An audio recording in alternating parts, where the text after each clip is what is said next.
Here's H.R. 1. Let's hear Sean Hannity talk about H.R. 1. These are provisions that provide for no excuse absentee, same-day registration, automatic registration. It would allow early voting. It would expand it, vote by mail, absentee drop boxes, dark money, financial disclosures. It would have independent commissions do redistricting. It would standardize the voting process. You may remember Sean Hannity was promoting the 80 different court cases around the country. He's very concerned about voter fraud. He's very concerned about voter fraud, but doesn't want to anyway codify any of these things. I mean, if you listen to Sean Hannity, well, let's listen to Sean Hannity right now. If you do. For absentee ballots, I mean, it's basically it is a wish list for how to be able to cheat in future elections. Yes, cheat. They have no checks and balances. Now, if you want to go see your Capitol and you want to get in, you need a photo ID. You want to go to a Democratic National Convention, you need a photo ID. Prevents election officials from removing even ineligible voters from the voting rolls or confirming eligibility and qualifications of voters. I mean, it would ban all state voter ID laws. You talk about brazen. I mean, this is just, man, let's institutionalize the easiest way to cheat in elections. It ensures illegal immigrants can vote because it would shield non-citizens for prosecution if they are registered to vote automatically. Agencies would not be required to keep records of who declined to affirm their citizenship. Allows same-day voter registration. How are you going to have a background check there? Requires registration for those under 18.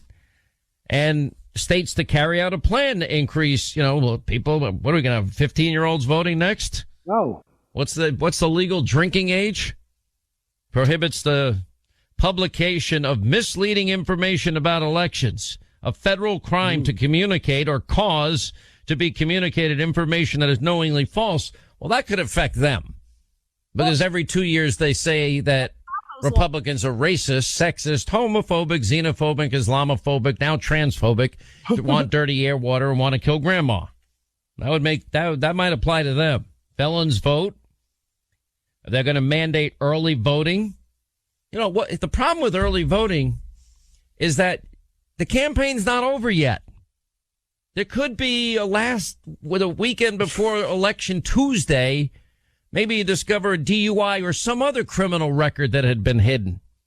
That actually happened in 2000, in case you don't remember. Who cares? Unbelievable. Well, wait a second. Maybe we should never have a voting day. Because what if something came out the day after the voting day? What do you mean? Well, I mean, he's arguing we can't have early voting because if you do, what if something comes out the day before election day and people have already voted? To use that logic, we should never actually take the vote. Yeah, or just voting every single day on everything. Just keep voting in case something else comes out the next day. Here's the thing, is that this voter ID is just one of the most sort of relentless lies that exist out there. The reason why you give your ID to when you go into the Capitol, for instance, it's because that way they can assure that if you do something, you cannot pretend it was somebody else who did it. Right. It is not because you have been allowed an opportunity to go into the Capitol that day. You have a reservation, let's say, or a registration, and they're afraid that somebody else is stealing your reservation or registration. Because for that other person to know that you had a registration or a reservation at the Capitol that day and then go in and pretend that they were you would be absurd. And there's no financial benefit in that area at all. Well, or there's real no reason at all. to do it. Yes. Because you could just go and register to go into the Capitol yourself. It's not like it's limited to someone else. And the fact is that if everyone is registered to vote, you'd have to go back twice, pretend one time you were one person, and then go back and pretend you were another person the second time.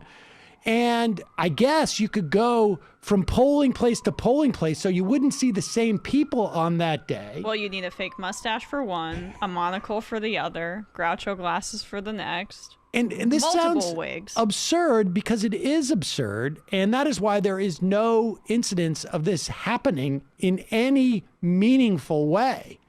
But there's this game that they play. And, you know, I don't know. Maybe it's not even relevant anymore. Like, it's just a question of, do you get rid of the filibuster and just do this because you're done playing this stupid game of pretending that they have a legitimate argument when everyone knows they are looking to suppress the vote. Everyone knows this. I would be done with it. And I think that partly that's what you are seeing from some of the Democrats, too.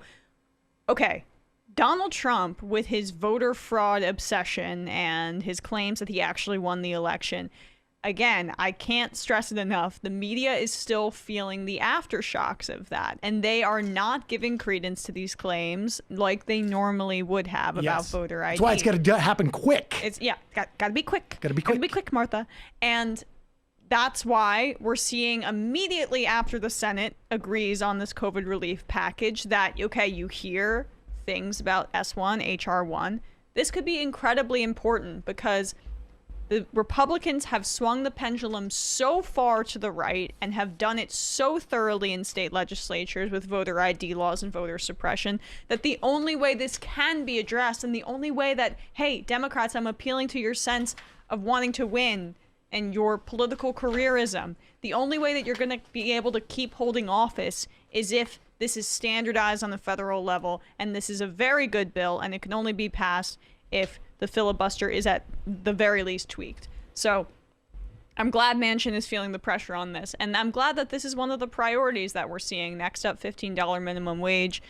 Next up, many, many things, hopefully, that we can get through the filibuster if there's reform in place.